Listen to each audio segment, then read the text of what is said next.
Te platicaba hace ratito que un estudiante me comentó en una ocasión y me gustó. Me dice, entonces tú te dedicas a los bienes raíces desde antes de nacer. Cuando yo, desde muy chiquito, que tengo memoria y fotografías por ahí, yo en la obra, a mí me llevaban a los bancos de arena a pagar rayas los fines de semana, me subía a la máquina. Yo desde muy chico estuve muy familiarizado con la tierra, literal con la tierra. Desde muy temprana edad yo empecé a escuchar todo ese tema. Cuando yo ya cumplo, no sé, 12, 14, 15 años, yo ya estaba muy involucrado, más de lo que yo pensaba.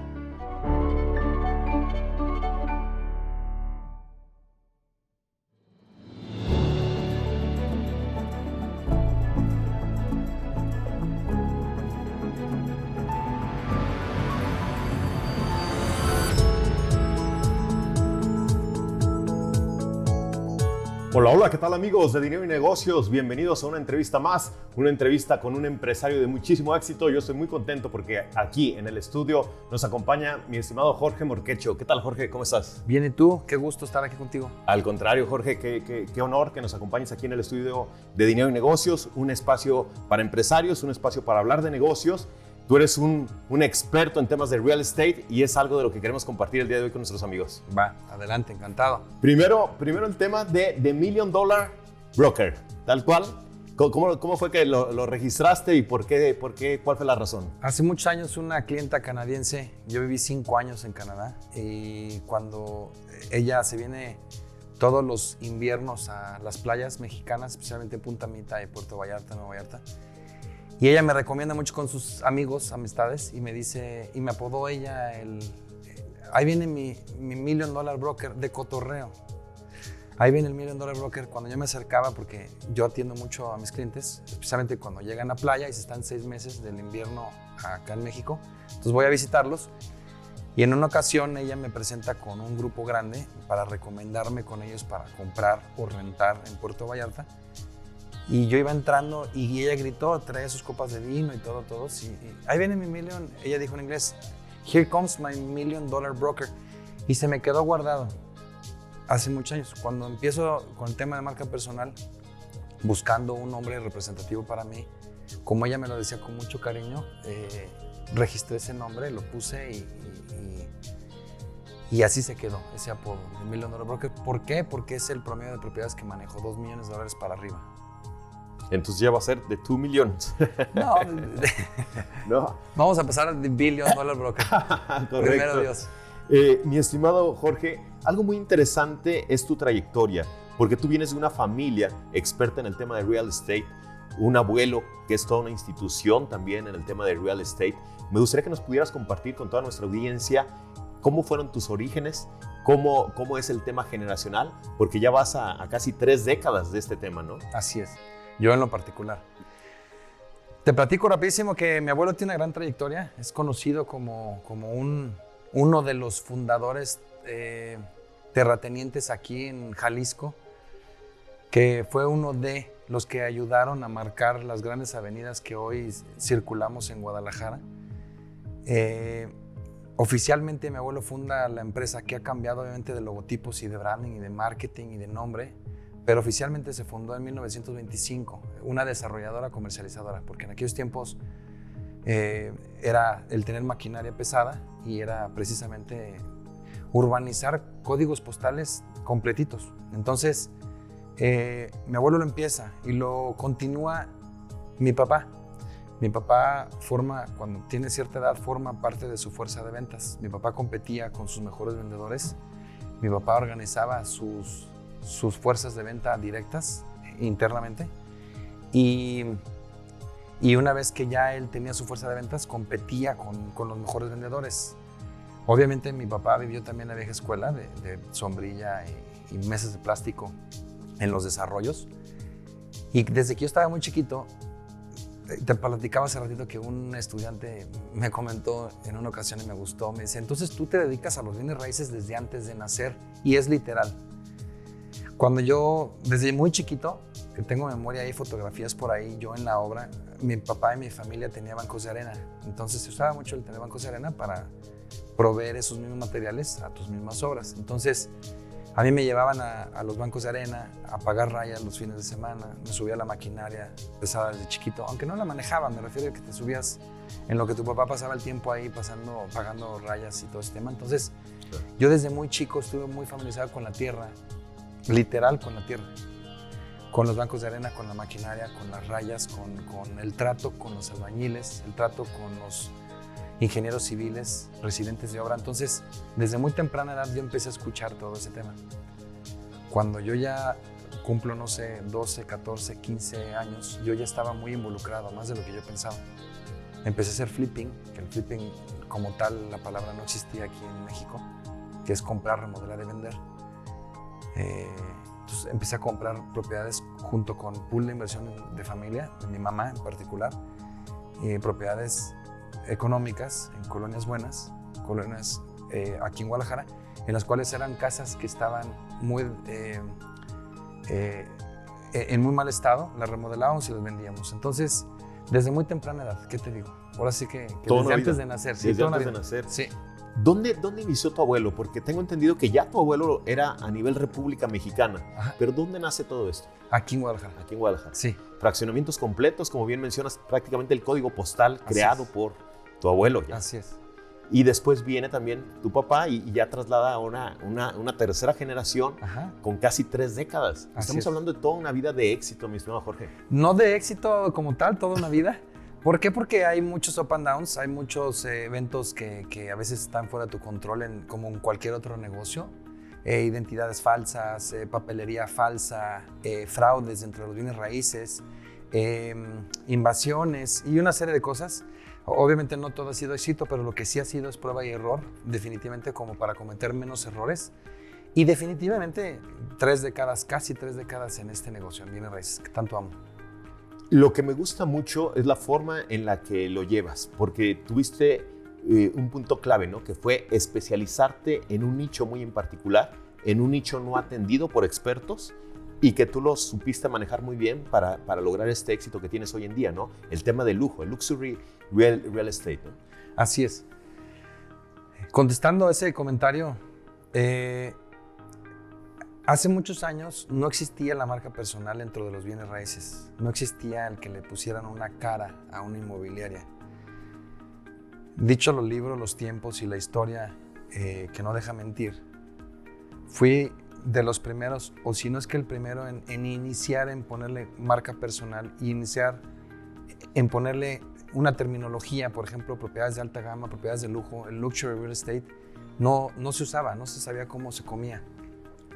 Cuando empiezo a hacer marca personal y branding personal y a la empresa se le empieza a poner una cara, precisamente empezó a haber un rebranding en toda la empresa y empezó a haber una alza de confianza que ahora en día lo vemos en todos los jóvenes que venden bienes raíces allá afuera, que ya salen a dar la cara y muestran una propiedad o hablan de una inmobiliaria o hablan de una propiedad en venta.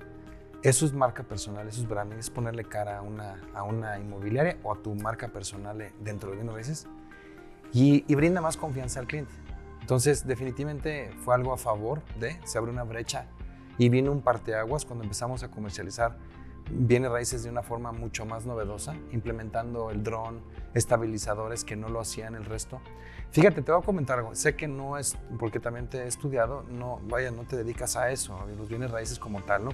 Como nosotros, como yo. Pero te voy a decir rapidísimo un parteaguas, los bienes raíces eran muy aburridos, la comercialización de bienes raíces era muy aburrida. Porque era tomar fotos mal tomadas, con cámaras o fotografía de muy baja calidad, que no teníamos las herramientas de hoy en día. Y era subirla a periódicos, primero que nada, blanco y negro, y luego fue a color, avisos de ocasión. Y luego cuando entraron las primeras páginas digitales a internet, pues también sigue siendo muy aburrido, porque nada más eran plataformas digitales. Entonces el buscador, el lead o el cliente que quería comprar, pues se metía a buscadores, salían los resultados, se metía a ver fotografías como tal, y era muy aburrido. Ahí vino un parteaguas de mi parte, porque yo siempre he sido muy creativo. Entonces yo dije, ¿cómo vamos a hacerlo más atractivo? ¿Cómo lo vamos a hacer más novedoso? ¿Y cómo lo vamos a hacer más que el cliente voltee a ver bienes raíces? Entonces ahí inicia toda esa tecnología y inicia toda esa digitalización enfocada en una comercialización mucho más novedosa de los bienes raíces. Drones, recorridos virtuales, Sí. algo más llamativo. Sí, algo mucho más llamativo. ¿A partir de qué valor se considera ya un bien raíz de lujo? Fíjate que es una pregunta compleja con una respuesta compleja. Cada país tiene sus valores. Voy a hablar de México. Y en México, cada estado y cada ciudad tiene sus propios valores. ¿A qué voy? No es lo mismo una propiedad de $1 millón en Jalisco, vamos a suponer Punta Mita, Puerto Vallarta, Nueva Vallarta y Guadalajara, que en otra ciudad. A lo mejor lo que adquieres con esa misma cantidad es mucho mayor en metraje, de metros cuadrados de terreno y de construcción. Entonces, la casa precisamente físicamente puede ser una gran casa a un menor costo porque la ciudad no tiene los mismos valores que otros. Por ejemplo, Guadalajara tampoco maneja los mismos valores que Monterrey ni Ciudad de México. Entonces, ¿qué adquieres con 50 millones de pesos en Guadalajara? X propiedades. Con esos mismos 50 millones de pesos, ¿qué adquieres en Ciudad de México? En esas mismas colonias, ¿no? Colonias AAA, colonias de premium. Y Monterrey igual. Entonces, yo quisiera pensar que para estandarizar algo de lujo realmente, por experiencia propia, mi sugerencia mi opinión sería a partir de los 50 millones de pesos, 2.5, 3 millones de dólares. Correcto. A partir de... ¿Qué retos implica manejar este tipo de real estate donde obviamente el perfil del cliente es otro, al ordinario, al tradicional? Las propiedades también obviamente tienen otro punto que hay que mostrar, que hay que enseñar. ¿Cuáles son los principales retos que te has enfrentado? Los principales retos, muchos retos. Y el principal es conocimiento, es toma de acción en conocimiento, porque hay que entender al tipo de cliente.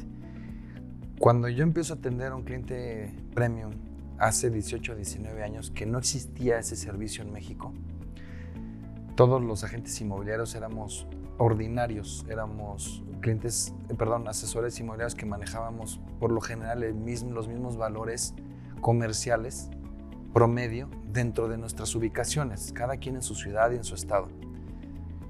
Cuando yo empiezo a atender clientes que se salían del esquema ordinario, de unos valores 3, 4, 5, 10 veces arriba de lo que normalmente manejábamos, para mí vino un parteaguas y vino una toma de decisión de decir, después de que se le entregó ese servicio a esa persona, para mí vino esa toma de decisión de decir, quiero yo atender ese tipo de clientes, voy a atender este tipo de clientes premium, pero ¿qué tengo que hacer? ¿Qué tengo que hacer para entender sus necesidades reales? ¿Por qué? Contestando tu pregunta, no piensa igual un cliente de X valor, porque son muchas cosas y va más allá de únicamente tener una casa o poder adquirir una casa de X valor. El trabajo es diferente, el núcleo social es diferente, los colegios son diferentes, los carros son diferentes, las amistades son diferentes y así sucesivamente. Entonces, cada nicho tiene un ecosistema propio. Cuando vas incrementando los valores de ese ecosistema, que involucra muchas participaciones, educación, contexto, viaje, conocimiento de causa, pues te vas dando cuenta que tienes que ir evolucionando conforme esos valores, porque no nada más es decir, quiero vender propiedades AAA como Jorge, que muchos jóvenes en mentorías lo platico, piensan que es simplemente decir, voy a vender yo casas más caras, pero hay todo un contexto y una psicología en venta atrás de. Entonces, concretando tu pregunta, yo tomé acción. A mí me gustó atender clientes premium y conforme ahí vino una recomendación, porque me preguntan, ¿de dónde salen esos clientes de recomendación? La mayoría de recomendación, hoy en día, 50% recomendación y 50% redes sociales. Entonces, quiere decir que si me recomiendan estoy haciendo algo muy bien. Yo no me conformo en conocimiento, ni me conformo ni me siento en laureles de decir, ya estoy atendiendo a ciertas personas o ciertos personajes y no. El truco no está el llegar a atenderlos una sola vez. El truco es mantenerte con ese servicio de cabecera con esos clientes. Entonces, ¿y qué te mantiene? Conocimiento, hacer las cosas bien y una mucho más lista de serie de cosas que tienes que hacer para mantenerte ahí. Dentro de ellos, ese profesionalismo, obviamente, no ese conocimiento, pero dentro de ellos también la confianza. Dice la frase que no debes de vender, ¿no? Debes de conectar también con el cliente. Así es. ¿Cómo es para conectar con este tipo de personalidades? Porque algunos son celebridades, hay un perfil alto dentro de estos clientes premium. ¿Cómo hace Jorge Morquecho para poder conectar con ellos? Estudiarlos. Primero que nada, estudiar a ese cliente. Estudiarlos, realmente estudiarlos, por medio de la amistad que te recomendó. Y si no hubo una recomendación, simplemente llegó ese cliente como tal, buscar esos clientes en común, amigos en común, como para ver qué datos importantes podemos adquirir de esa persona para estar en su frecuencia emocional, anímica y mental. Entonces, hay un gran estudio, es es un protocolo, ritual, no sé la palabra correcta o la única palabra, pero yo hago mucha la tarea de conocimiento para entender realmente ese cliente. Entonces, ya una vez que estás en pláticas con esa persona, tienes que tener una base de por qué y cómo ha llegado a donde ha llegado, para estar en la misma, para entenderlo, para que sepas de qué vas a hablar con esa persona, ¿no? A primera instancia, hablo primera entrevista, primera cita. Claro. Ya después de ahí, pues obviamente, saber desarrollar esa conexión en esa primera cita. Quedar bien con el cliente y cómo quedas bien con el cliente, no querer apantallarlo, no pantallas a un cliente AAA, claro, premium, para nada. Tampoco le interesa mucho tu vida. Entonces, hay que saber escuchar, hay que saber callar, hay que saber tomar esos datos duros, esos datos tan importantes que son detalles, como para ahí empezar a desarrollar esa relación, esa amistad, para ver cómo, que te voy a dar, vaya la respuesta final. Yo he dejado de hacer muchas cosas y he hecho muchas cosas para mantener a ese tipo de clientes o llegarle a ese tipo de clientes. Porque lo dijiste hace ratito, es conectar, precisamente es conectar, pero ya ese es el paso 3, el conectar. Primero está meterte en su radar. Y yo tengo un programa, vaya, precisamente es un estudio que hacemos de cómo meterte en el radar de ese cliente. Porque ese cliente ya está en tu radar, tuyo. Pero ¿quién te dice que tú estás en el radar de esa persona? Uh-huh. Hay una gran diferencia. Cierto. Entonces, yo me puse mucho a estudiar cómo me meto al radar de ese cliente. Entonces, ya que te metes al radar de ese cliente y ese cliente te llega a buscar por medio de una recomendación, por medio de una labor de venta, por medio de meterte realmente en el radar de ese cliente, es cuando ya viene ahí precisamente la primera conexión y eso es tu primera oportunidad como para que se desarrolle más esa relación, ¿no? Claro. Podemos saber, mi estimado Jorge, clientes que han trabajado, con los que has trabajado, porque uno se imagina en el tema del real estate de lujo, pues a empresarios importantes, a artistas, a futbolistas tal vez, ciertos deportistas, etc. ¿Quién es este cliente premium del que hablamos? Fíjate que empieza vamos para 15 años, el que yo tuve el gusto de conocer por medio de un amigo en común, a Canelo, que no es un secreto a voces. La mayoría de las personas que me conocen saben que yo soy su inmobiliario de cabecera. Tuve la suerte de conocerlo por medio de un amigo en común y él ha sido mi gran maestro sin él saberlo. Hablábamos hace ratito que curiosamente hay gente en la vida que te enseña mucho y es recíproco y no nos dice saca un papel y saca una pluma, Jorge, y ponte a anotar lo que te voy a enseñar, para nada. Tienes que estar con los ojos abiertos, con los oídos en modo percepción para poder percibir todas estas ideas y toda esta información. Entonces, uno de mis clientes más longevos, figuras públicas o celebridades hoy en día, es Saúl El Canelo Álvarez. Y él para mí ha sido una gran enseñanza porque yo, para mantenerme a su nivel, y no hablo económico, ojo, no, yo creo que jamás a lo mejor vamos a llegar como asesores inmobiliarios a tener el patrimonio que nuestros clientes empresarios hoy en día tienen, dueños de fábricas y dueños de imperios que vienen 4 o 5 generaciones atrás, o celebridades de esa magnitud. No me refiero económicamente, me refiero en su estado, en su nivel de armonía Hoy en día descubro que es un nivel de armonía físico, mental, emocional, que sea un equilibrio mental, ¿sí? Entonces, partiendo de ahí, entiendo yo que para estar a ese nivel anímico tengo que dejar de hacer muchas cosas y hacer otras cosas que no hacía. Y lo digo en todas mis pláticas. Entonces, él es el primero. Hoy en día te voy a mencionar más. Algunos de ellos han sido directamente y otros han sido indirectamente porque también se maneja por medio de un manager o se maneja por medio de un familiar que se encarga de administrar sus propiedades en particular. De ahí vienen Grupo Fernández, Vicente Fernández en paz descanse, hace muchos años. Después vino Alejandro Fernández, hoy en día también Vicente Fernández Jr. Entonces lo resumo como Grupo Fernández, Checo Pérez, Lorena Ochoa. Y desde hace muchos años, fíjate que músicos, se me dio la recomendación con muchos músicos, en el cual yo viví unos años en Mazatlán y llegamos a desarrollar en Mazatlán. Ahí inicia mi relación con los músicos. Y por recomendación de amigos en común, ellos empezaron a invertir, artistas, músicos de antaño de Mazatlán, a invertir en módulos de medicina, en plazas comerciales, en muchas cosas. Entonces venía la recomendación de algún amigo en común. Oye, te recomiendo a fulano, te recomiendo y viene la recomendación.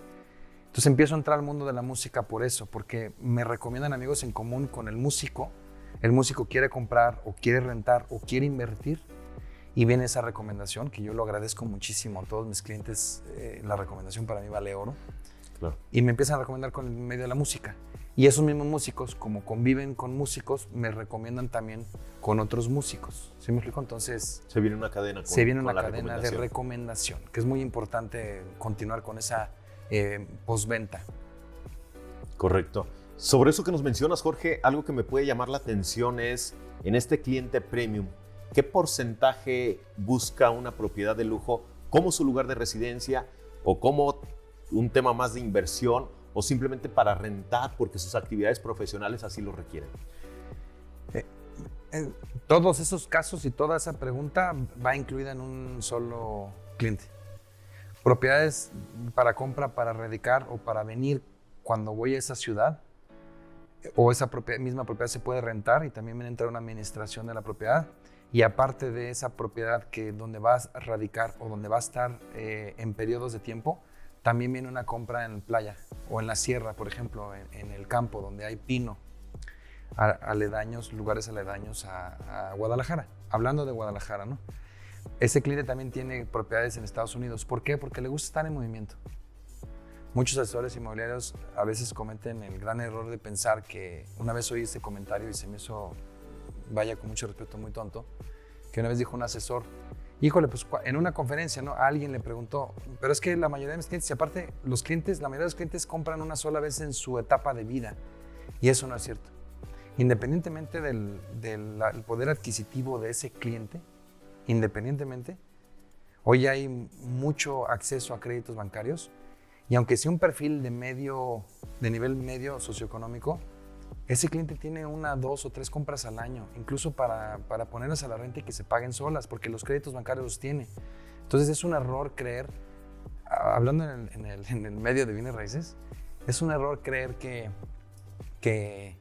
precisamente el cliente va a comprar una sola propiedad en toda la etapa de su vida. Un cliente premium tiene un promedio de 10 propiedades al año, con compra y venta, ¿sí? Porque llega un punto en que esa propiedad cumplió su ciclo de vida o de inversión o definitivamente no le terminó de convencer al cliente y decide revender. Entonces nosotros estamos en ese gran juego de compra y venta del mismo cliente. Algo que me gustaría preguntarte, Jorge, y más por curiosidad, me imagino que el cliente premium tiene sus gustos también muy particulares o de acuerdo a su profesión, ¿no? Si es un cantante, pues puede adecuar algo en su lugar de residencia. Si es un deportista como el Canelo, pues me imagino que también puede adaptar alguna especie de gimnasio dentro de su residencia.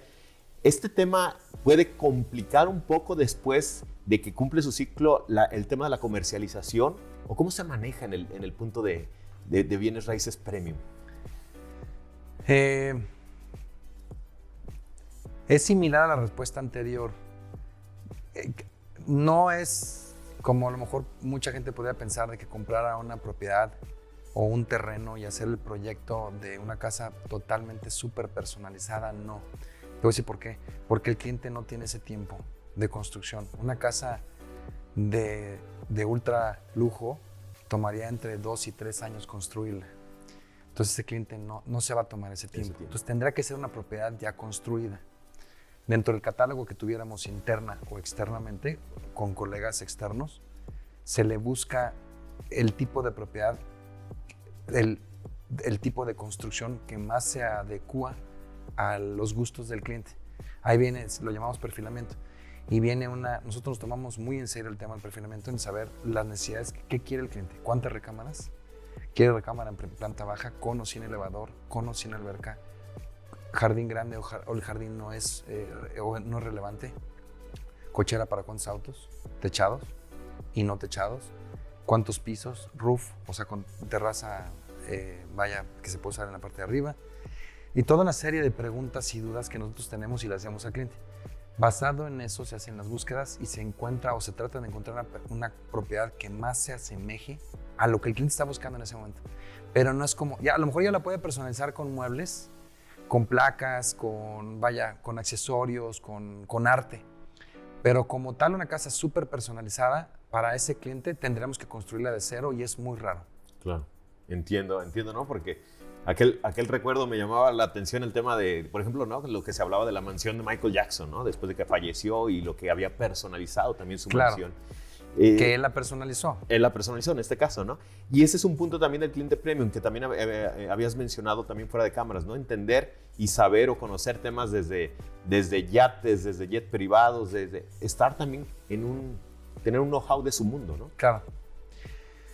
Contestando el comentario terminando el tema de la casa, precisamente hay un pequeño nicho que sí construiría una casa personalizada. Sí lo hay, pero es muy pequeño.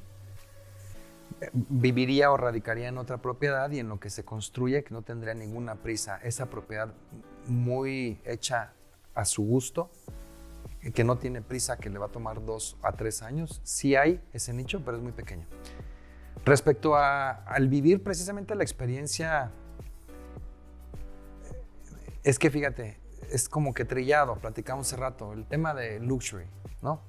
Hablando en los bienes raíces, la mayoría de los jóvenes que inician vendiendo bienes raíces, comercializando, no hablo desarrollando, hablo comercialización, quieren entrar al mundo luxury, pero en su mayoría no saben lo que realmente es luxury.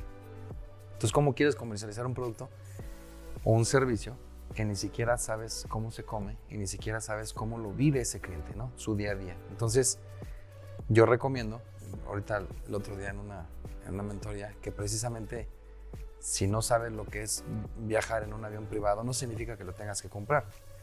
Pero los jóvenes que quieren vender productos o servicios o propiedades luxury, premium, pues yo recomiendo que vivan un poquito de lo que siente y lo que es su día a día un cliente. ¿Cómo?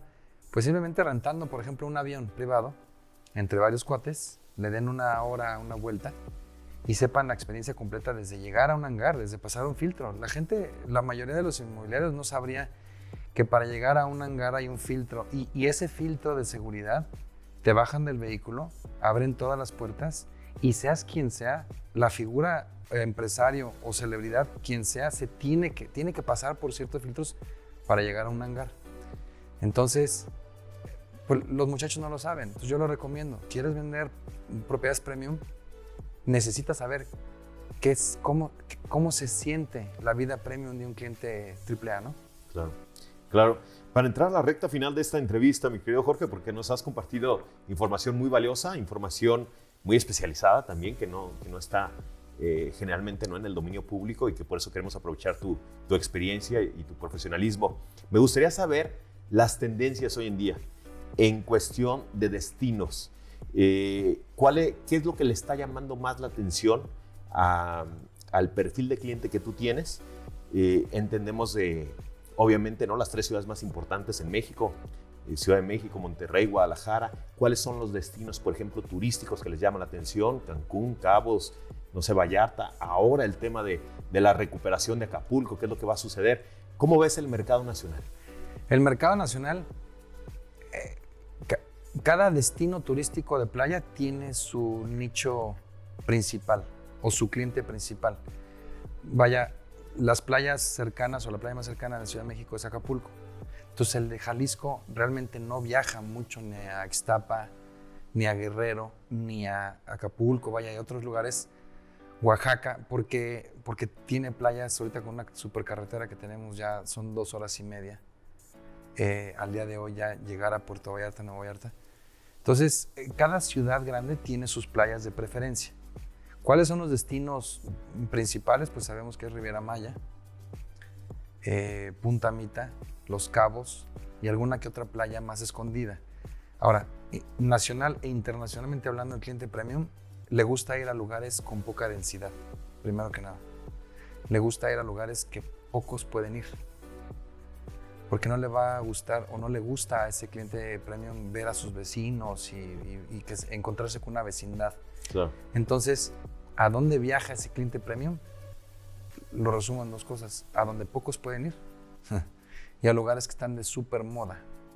Y hablo destinos más allá de México, Estados Unidos, o playas, lugares turísticos muy particular, muy exclusivos, que hay que llegar a una isla en un avión y que de esa isla hay que tomar otro traslado y que hay que llegar a otro lado y es muy difícil llegar. Entonces, y hablo Europa, Asia.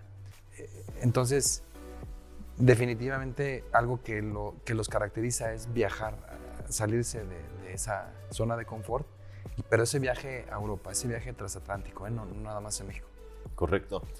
Mercado internacional, Jorge.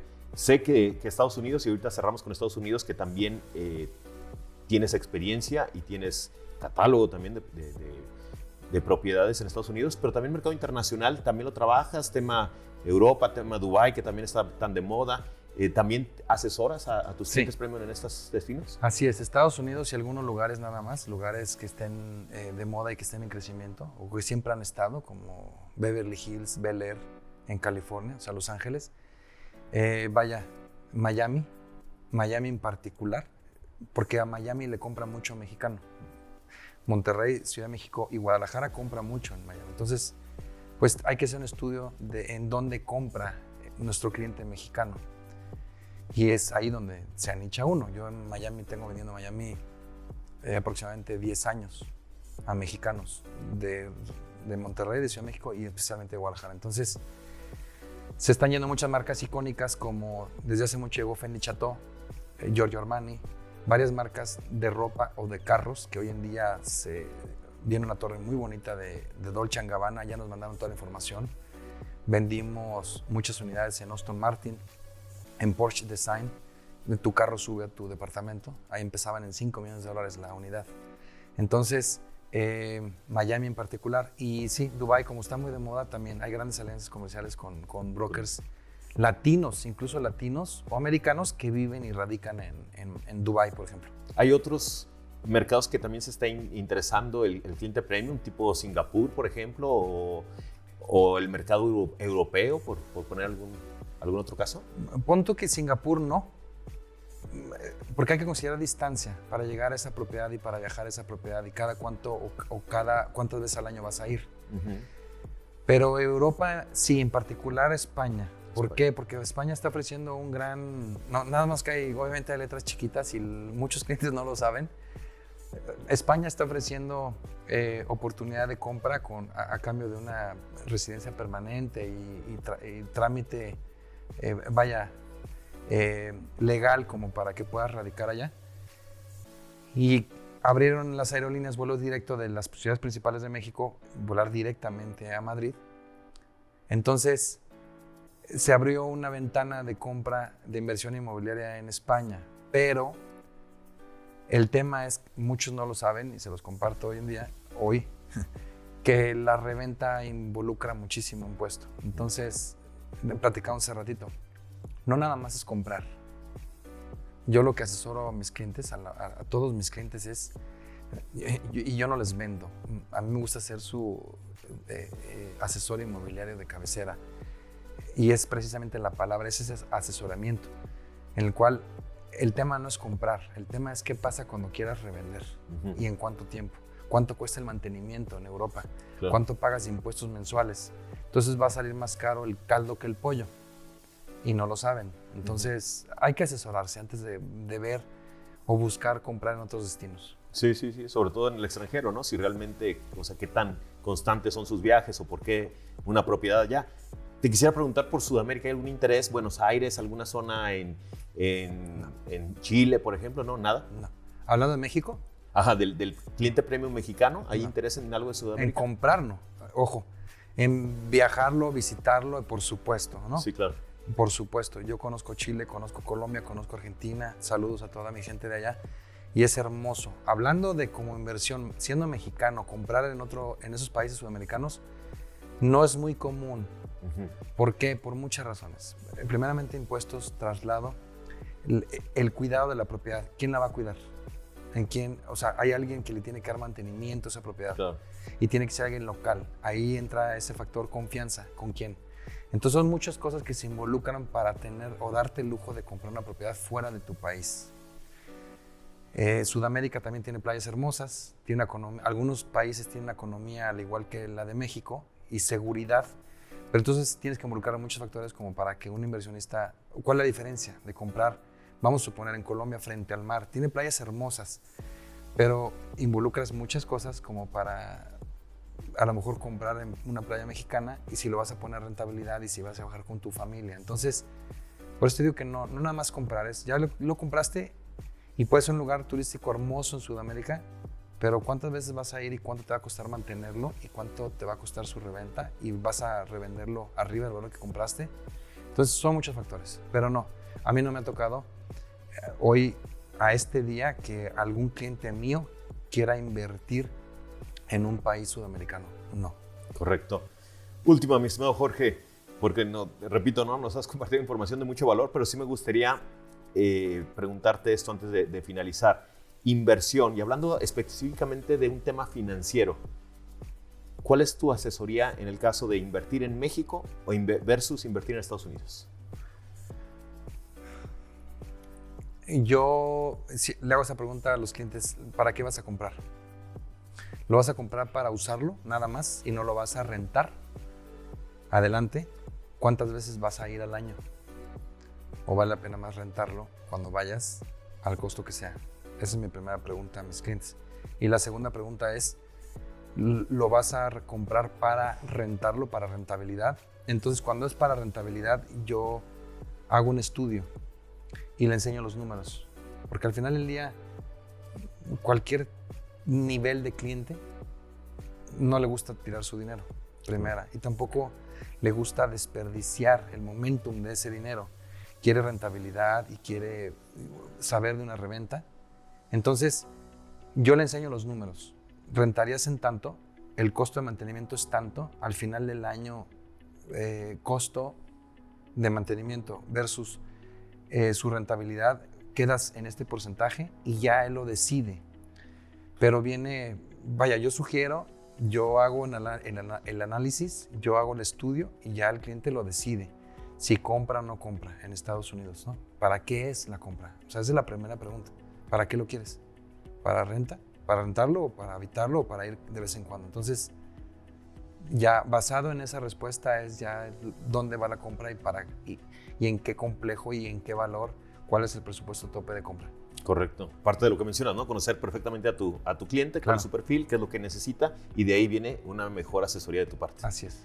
Mi querido Jorge, ya nos fuimos largos en esta entrevista, pero estamos muy contentos por la información que nos has compartido. Te agradecemos mucho tu visita aquí a nuestro estudio.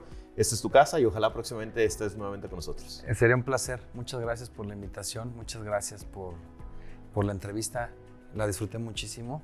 Muy amable. Y espero volver a estar aquí contigo. ¿Redes sociales, Jorge, para que te siga toda la gente? Claro que sí, con gusto. Todas son Jorge Morquecho Gess. Mis principales o las que más subo contenido son YouTube, Instagram, Jorge Morquecho Gess, y TikTok, Jorge Morquecho Gess. Excelente, ¿Sale? excelente, porque yo sé que muchos de nuestros amigos son clientes premium y si no, están a punto de llegar ahí para que empiecen con esta asesoría de un profesional, con esta asesoría de un experto, porque como bien lo dices, independientemente de cuántos millones puedas tener, nadie quiere perder su dinero, ¿no? Así es. Perfecto. Nuevamente, gracias y la puerta de esta Dinero y Negocios es tu casa. Gracias, muchas gracias. Nos vemos en la próxima. Excelente. Mi nombre es Fernando Sea. Agradecemos muchísimo a Jorge Morquecho por haber estado con nosotros en esta entrevista. A nombre de todos y cada uno de los que estuvieron trabajando el día de hoy, todo este gran equipo de producción que está detrás de cámaras, les agradecemos. Muchísimas gracias y nos vemos en la próxima edición de Dinero y Negocios.